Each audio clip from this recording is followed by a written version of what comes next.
गरीब पूजा गर्मी में खाना बना रही होती है और पसीने से बेहाल होकर खाना बनाकर जल्दी से गैस बंद करती है और बाहर जाकर हाथ पंखा करते हुए खुद से कहती है, कितनी गर्मी लग रही है। हाय हाय आशा बहन, अपनी बहू को तो देखो जरा, कैसे बिना सर पर पल्लू रखे घर के बाहर हाथ पंखा कर रही है। अरे एसी के लिए गर्मी है क्या? सुमित्रा बहन की भी बहू है, इतनी अमीर है, पर मजाल है कोई पड़ोसी उसे घर के बाहर देख ले, वो भी बिना पल्लू के। अरे बहन, अगर मेरी बहू बिना पल्लू के घर के बाहर है तो क्या हो गया? उसे भी गर्मी लगती है, वो भी इंसान है, और हम बहू बेटी में फर्क नहीं करते हैं। सुन लिया क्या बोला मेरी सास ने? भाभी, माँ ने जवाब तो दे दिया, अब आप अंदर चलिए। गर्मी की वजह से पूजा का दिमाग खराब हो रखा था, इसलिए वो अपनी पड़ोसन को भी सुना देती है और काजल अपनी भाभी को अंदर ले जाती है। अब इसी तरह कुछ दिन बीत जाते हैं और एक दिन, आशा बहन, तुम शिमला मिर्च ले रही हो। तुम्हारी बहू के हाथों की शिमला मिर्च मेरी बहू को बहुत पसंद है, याद है ना? शादी से पहले मेरी बहू तुम्हारी सहेलियां हैं। हाँ बहन, याद है। तो मैं अपनी बहू के हाथ ही उसकी सहेली के लिए भिजवा दूंगी थोड़ी सी सब्जी। इस तरह सुमित्रा सब्जी लेकर अपने घर में सीढ़ियां चढ़ते हुए ऊपर जाती है और रसोई में सारी सब्जियां रख देती है और अपनी बहू से कहती है, बहू, मैंने आशा बहन को कह दिया है, वो जब भी तुम्हारी सहेली शिमला मिर्च की सब्जी बनाएगी तो तेरे लिए जरूर भिजवा देंगे। माँ जी, आपने ऐसा क्यों बोला? वो क्या सोचेगी? पिछले 20 सालों से जानती हूँ मैं आशा बहन को, कुछ नहीं बोलेंगी वो। इतना बोलकर सुमित्रा आराम करने के लिए चली जाती है और दिशा रसोई में काम करने लगती है। 2 दिन बाद गर्मी से परेशान होकर पूजा शिमला मिर्च की सब्जी बनाती है और आशा पूजा से बोलती है, कोई बात नहीं बहू, काजल रोटी बना लेगी, तू थोड़ी सी सब्जी अपनी सहेली को दिया, उसे तेरे हाथों की ये सब्जी बहुत पसंद है। माँ जी, उनका घर देखा है आपने? सीढ़ियाँ चढ़कर ऊपर जाना होगा मुझे। खैर चली जाती हूँ, इसी बहाने थोड़ी देर तक अपनी सहेली के साथ एसी में बैठने को तो मिलेगा। मुंह बनाकर पूजा थोड़ी सी सब्जी लेकर अपनी अमीर सहेली के घर जाती है और सीढ़ियां चढ़कर ऊपर वाले फ्लोर पर पहुंचती है, जहां उसे काफी ठंडक महसूस होती है। मैं तो यहाँ शिमला मिर्च देने के लिए आई थी, पर ऐसा लग रहा है कि शिमला में ही आ गई। कितनी ठंडक है यहाँ। अरे बहू, तुम्हारे घर में तो बड़ी जल्दी खाना बन गया। वैसे मेरी बहू रसोई में है, तुम रसोई में ही सब्जी दे आओ। सब्जी लेकर पूजा रसोई में जाती है और रसोई में 4 एसी देखकर हैरान हो जाती है।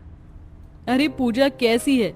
ये तो मेरे लिए लाई हो, थैंक यू। अब आई हो तो थोड़ी देर बैठ कर ही जाना। मैंने मैगी बनाई है, एक बार तुम भी मेरे हाथों की मैगी टेस्ट करके देखना। अब अच्छी मैगी बनाती हूँ। यहाँ किचन की एसी डाइनिंग टेबल पर बैठ जाओ, लाती हूँ मैं मैगी। पूजा कुर्सी पर बैठ जाती है और दिशा 2 बाउल में मैगी लेकर आती है और कुर्सी पर बैठती है, जिससे पूजा कहती है, हाँ क्यों नहीं, अगर तुम इतना जिद कर रही हो तो। वैसे तुम्हारी रसोई में 4 एसी हैं, तुम्हें तो बिल्कुल भी गर्मी नहीं लगती होगी और खाना बनाना भी तुम्हारे लिए आसान होगा। हाँ, खाना बनाना आसान तो है, पर अब मुझे एसी की इतनी आदत हो चुकी है, बिना एसी के तो मैं कहीं बाहर ही नहीं जा पाती। वैसे ज्यादा एसी की आदत होना भी अच्छी बात नहीं है। इस तरह दिशा और पूजा मैगी खाती हैं और काफी देर तक बैठकर बातें करती हैं और थोड़ी देर बाद पूजा सीढ़ियां उतरकर नीचे आती है और अपने घर आती है और घर आते ही उसे गर्मी लगने लगती है। हे भगवान, कितनी गर्मी लग रही है, पंखा भी काम नहीं कर रहा है। माँ जी, अपने भी घर में एक एसी लगवा लेते हैं ना, किसी के बस की नहीं है। बहू, एसी लगाना हमारी औकात के बाहर है, हम गरीब हैं। आपसे तो कुछ बोलना ही बेकार है। अब पूजा अपने पति के आने का इंतजार करती है और अर्पित के घर आते ही पूजा उसे खाना देते हुए बोलती है, देख रहे हैं ना आप, कितनी ज्यादा गर्मी हो रही है। अब तो सबके घर में एसी लगा है। आपको पता है, आज मैं अपनी दोस्त के घर गई थी, उसकी रसोई में 4 एसी लगी हैं। हम रसोई में ना सही, पर घर में तो एक एसी लगवा सकते हैं ना। पूजा, एसी सस्ती नहीं आती, हम गरीब एसी जैसी महंगी चीज नहीं लगवा सकते और एसी की आदत अच्छी बात नहीं। मेरी एक बहन भी है, उसकी भी शादी की उम्र हो गई है, मुझे उसके लिए पैसे जोड़ने हैं। आपको सबकी फिक्र है, पर मेरी जरा भी चिंता नहीं है। बेटा, जब से बहू ऊपर से अपनी सहेली के घर से आई है, तब से एक ही रट लगाई जा रही है, गलती करी मैंने इसे उसके घर भेजकर। माँ जी, मैं कोई रट नहीं कर रही, मैं बस सच बता रही हूँ। आप लोगों को भले ही गर्मी ना लगती हो, पर मुझे ये गर्मी सोने नहीं देती। इतना बोलकर पूजा सबसे नाराज होकर सोने के लिए चली जाती है। इसी तरह कुछ दिन बीत जाते हैं और खाना बनाते हुए जब उसे गर्मी बर्दाश्त नहीं होती तो खाना छोड़कर सब पर चिल्लाती है, आप लोगों को गर्मी नहीं लगती तो मुझसे खाना क्यों बनवाते हो? खुद क्यों नहीं बना लेते?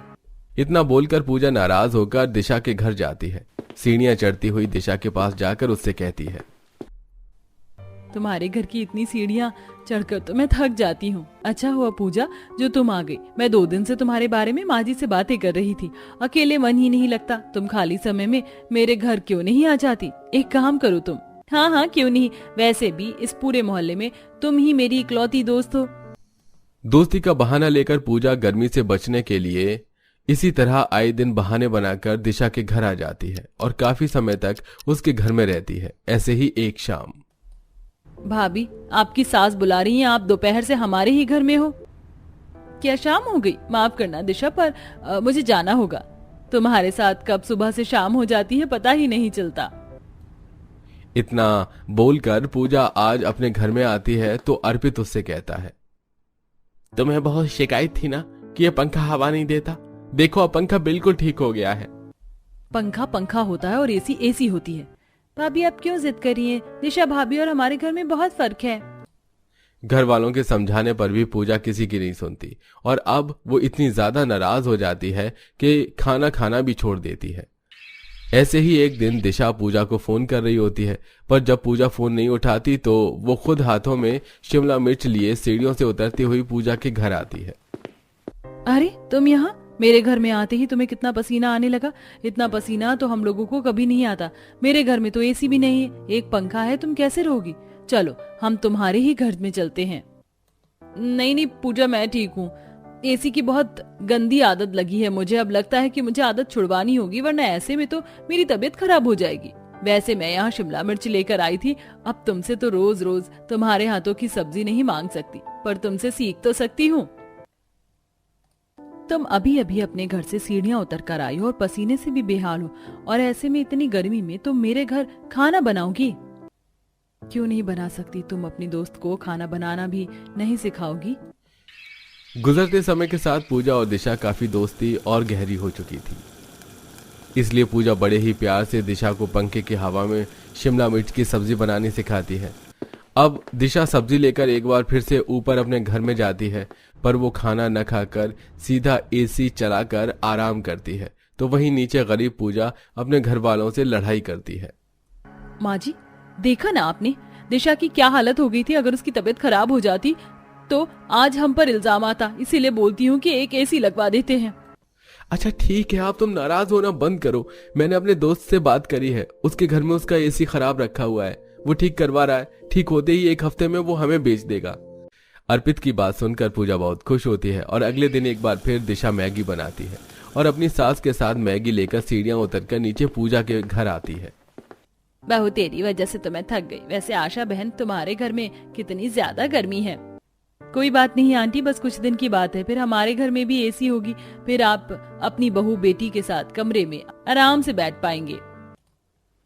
वो सब तो ठीक है पूजा, पर तुम्हें एसी की क्या जरूरत है? एसी जितनी अच्छी चीज है उतनी ही उतनी ही खराब। उसकी कुछ साइड इफेक्ट्स भी हैं। एसी हम जैसे अमीर लोग अफोर्ड कर सकते हैं, पर सोच समझ कर एसी लगवाना चाहिए। मैं तो कहती हूँ एसी से अच्छा कूलर लगवा लो, एसी का बहुत बिल आता है।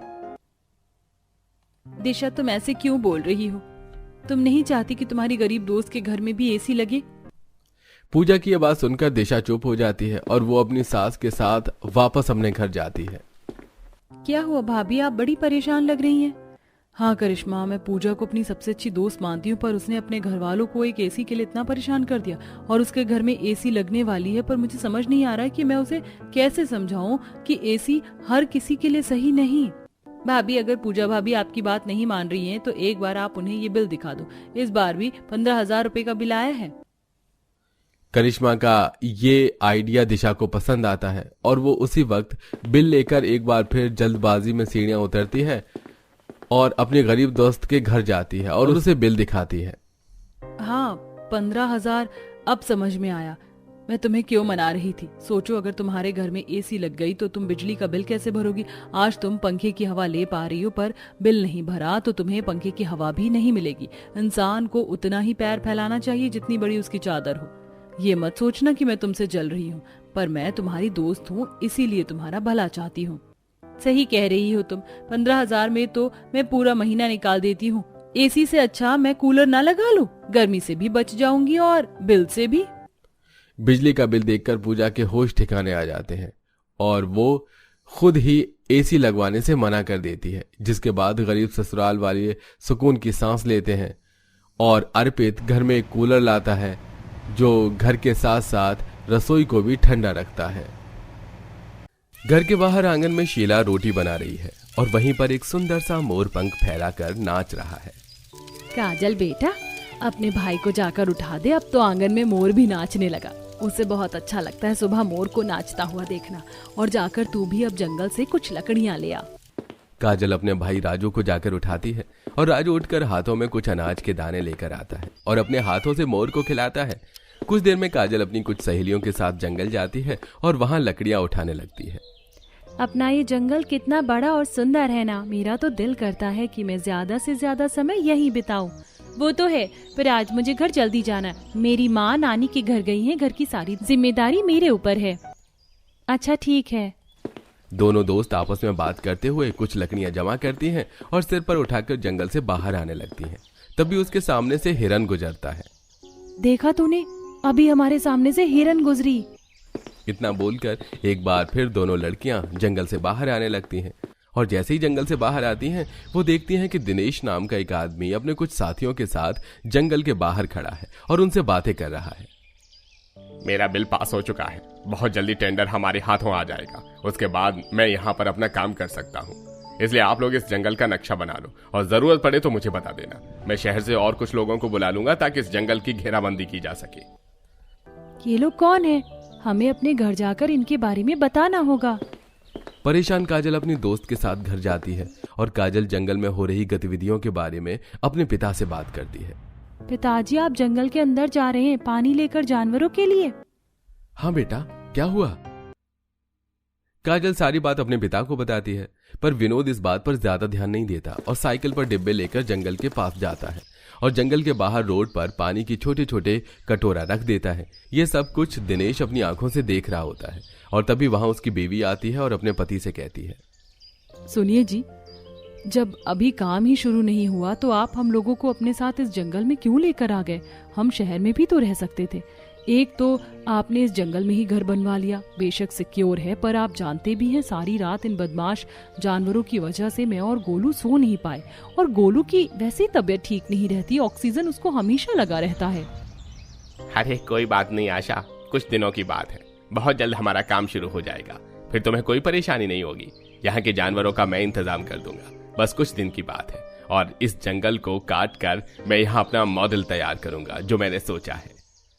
विनोद भी दिनेश की बातें सुन लेता है। अब उसे अपनी बेटी की बातों पर विश्वास होता है और वो परेशान भागता हुआ सरपंच के पास जाता है और सारी बात सरपंच को बताता है। विनोद, हमारी बेटी भी इस बारे में बता रही थी हमें, पर तुम चिंता मत करो, अभी बहुत समय है, मैं कुछ करता हूँ। सरपंच विनोद को आश्वासन दे देता है, जिसके बाद विनोद घर जाता है और अपने घर वालों से इस बारे में बात करता है। इसी तरह कुछ दिन बीत जाते हैं और ये खबर आग की तरह पूरे गांव में फैल जाती है। अरे वो आदमी कितना बड़ा है, आया तो गांव में ऐसे था जैसे कि कितना अच्छा हो और हमारे ही जंगल को काटने की बात कर रहा है। वैसे तो ये अमीर लोग, शहरी लोग बड़ा ही पर्यावरण को बचाने की बातें करते, पर पेड़ काटने के लिए खुद सबसे पहले आते हैं। अब तो सरपंच जी ही कुछ कर सकते हैं। वो शहर गए हैं इस बारे में बात करने के लिए, हमें उनके आने तक का इंतजार करना होगा। जहां सभी लोग वाले आपस में बैठकर सलाह मशवरा कर रहे होते हैं तो वहीं जंगल में आने के बाद आशा काफी परेशान होती है और अपने पति से कहती है, और कितना टाइम लगेगा जवाब आने में? मैं परेशान हो गई हूँ। कभी रोटी बनाती हूँ तो बंदर लेकर भाग जाता है, तो कभी कोई हाथी आकर पानी के बाल्टी में मुंह मार देता है। पापा, मेरा भी यहाँ मन नहीं लगता। आप तो मुझे किसी के साथ खेलने भी नहीं देते। देखो ना, जंगल में कुछ बच्चे, मैं उनके साथ खेलने जाऊं? हाँ बेटा, और कुछ दोस्त भी बनाओ। सुनिए जी, आप कैसी बात कर रहे हैं? जानते हैं ना आप, हमारा बेटा कितना बीमार रहता है, उसको सांस लेने की दिक्कत है। अगर वो जंगल में बाहर खेलने के लिए गया और किसी बच्चे ने परेशान कर दिया या किसी जानवर ने हमारे बच्चे पर हमला कर दिया तो? कुछ नहीं होगा, सब्र रखो। दिनेश के कहने पर गोलू जंगल में खेलने के लिए जाता है, जहाँ उसकी दोस्ती राजू से होती है। ये तुम्हारी नाक में क्या लगा और ये पीठ पर क्या है? तुम बीमार हो क्या? ये ऑक्सीजन पाइप है और मेरे पीछे ये बैग में ऑक्सीजन सिलेंडर है छोटा सा। मुझे सांस लेने में तकलीफ होती है, इसलिए मैं ज्यादा भाग भी नहीं पाता। अच्छा, लेकिन देखना तुम यहाँ ठीक हो जाओगे, यहाँ की शुद्ध हवा में रहोगे, मेरे साथ खेलोगे और अच्छे हो जाओगे। जब गोलू राजू के साथ बात कर रहा होता है तो तभी वहां बंदर का एक बच्चा आता है जिसके पैरों में चोट लगी होती है। ये देख गोलू डर जाता है और वहां से भागने लगता है, पर राजू उसका हाथ पकड़ लेता है और उससे कहता है, अरे डरो मत, ये भी हमारे दोस्त है, कुछ नहीं करेगा। देखो इसे चोट लगी, हमें इसकी मदद करनी चाहिए। अगर हम जानवरों से प्यार करते हैं तो वो भी हमसे प्यार करते हैं। और मैं तो हमेशा अपने साथ इन्हें खाना खिलाने के लिए खाना भी लाता हूँ। रोज मेरे आंगन में सुबह मोर आते हैं, मैं उन्हें अपने हाथों से दाना देता हूँ। आओ हम दोनों मिलकर इस बंदर की चोट पर पट्टी करते हैं।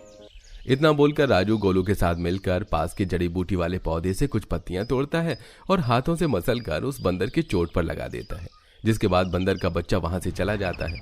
अब राजू की तरह गोलू भी घर से कुछ केले लेकर आता है और हाथी, बंदर, खरगोश जैसे जानवरों को खाना खिलाता है और उन्हें प्यार करता है। तुमने सही कहा, जानवर तो सच में बहुत अच्छे हैं। देखो ये मेरे साथ कितने अच्छे से खेल रहे हैं। मैंने तो तुम्हें पहले ही बोला था। अच्छा अब मैं अपने घर जाता हूँ, तुम भी घर जाओ, शाम हो गई है। इतना बोलकर दोनों बच्चे अपने अपने घर चले जाते हैं। देखते ही देखते कुछ दिन बीतते हैं और बीतते समय के साथ गोलू की हालत में भी सुधार होने लगता है और अब उसे ऑक्सीजन सिलेंडर की भी जरूरत नहीं होती। वो सही से खाना खाता है और थकता भी नहीं है और ज्यादा से ज्यादा देर बच्चों के साथ खेलता है। ये देख आशा बहुत खुश होती है। समय यूं ही बीतता है और एक दिन, सरपंच जी आप शहर गए थे, कुछ हल निकला या नहीं? नहीं विनोद, दिनेश ने कानूनी तरीके से मंजूरी ली है, हम उसके खिलाफ कुछ नहीं कर सकते। पर सरपंच जी, इस जंगल से ना सिर्फ इंसानों का भला होता है बल्कि जानवरों का भी। ये जंगल घर है, अगर जंगल काटे तो जानवर बेघर हो जाएंगे, ना जाने कितने ही जानवर मारे जाएंगे और हमारे पर्यावरण पर भी कितना बुरा असर पड़ेगा। आप एक बार बात कीजिए ना, क्या पता वो आपकी बात मान जाएं। तुम सही कह रही हो, चलो विनोद हम दिनेश से ही बात करके आते हैं। सरपंच विनोद के साथ दिनेश के घर जाता है और उसे समझाने की कोशिश करता है। देखिए मालिक, आप तो बहुत अमीर हैं, शहर से आए हैं, आपको इससे भी अच्छी जमीन मिल जाएगी अपना मॉडल तैयार करने के लिए। हम नहीं जानते आप हमारा जंगल क्यों काटना चाहते हैं, पर जंगल काटना सही नहीं है। यहाँ पर हम जैसे गरीब लोग लकड़ियां जोड़ते हैं, जानवरों के लिए खाना पानी रखते हैं और यहाँ के जानवर भी हमारे साथ बहुत अच्छे से पेश आते हैं और पर्यावरण भी तो दूषित होने से बचता है। आप लोग तो खुद कहते हैं कि पेड़ लगाओ और खुद पेड़ काट रहे हैं।